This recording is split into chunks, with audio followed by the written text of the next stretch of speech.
Siachen, even during summers, it's Very minus. cold. Very cold. It's Even very normal, cold. It's minus. Did you, and even today we see there's lack of extreme winter clothing. So what did you manage with in those days? Totally Indian equipment. The same coat parka, the same trouser with two inners inside, and the shoes that you... Yeah, absolutely. It was perfectly. General Chibbar asked me that, can you launch operations? Because you've been there in June, July as a youngster and being asked by the army Lot of commander. josh. Obviously, I couldn't have said no. I said, by all means, sir. I didn't know. Then obviously, June, July and April में बहुत फर्क है. Hoon took me aside. I said, youngster, you don't know what you've just told the army commander. It's not possible. General Hoon had gone shopping and he realized that all of the equipment had been picked up. Now, in hindsight, I feel he was right. Because when we were launched in April, and I must tell you, the equipment, of course, didn't turn up till the 12th of April. Today, when officers go or Jawans go, or even as journalists when we go, we know how much acclimatization we have to do. Now, when you people went in, there were no scientific studies on effect of high altitude, or was there some kind of basic study? Induction into high altitude is very, very scientific. Acclimatization is a must.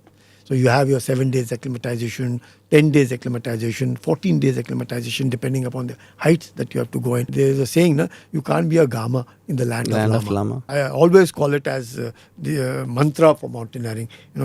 Pet mein roti, haath mein soti, chal choti. All these sayings and all have a lot of meaning. But what happens, seeing is believing.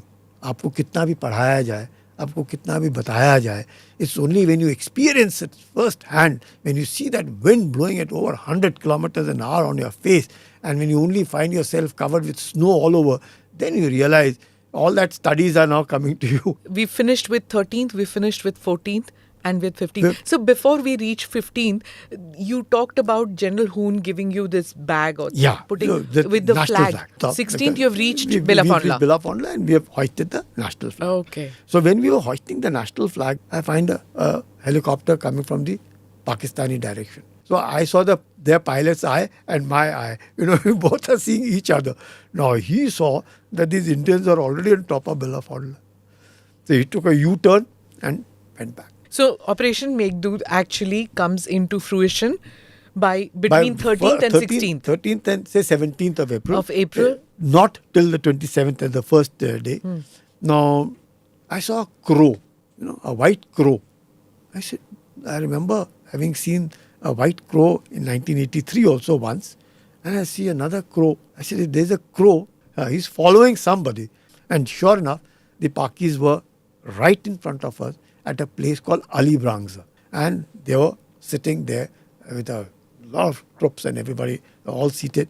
And that's where the first firing took place on the 27th of April. But you're at a height, they are low. Oh, much low. They must have been at about 16. We must have been at so strategically, 18. You're in a better position. See, in mountains, whoever is occupying heights is dominating. And anybody who occupies heights, dominates, is extremely difficult to dislodge him. Click here to watch the full episode.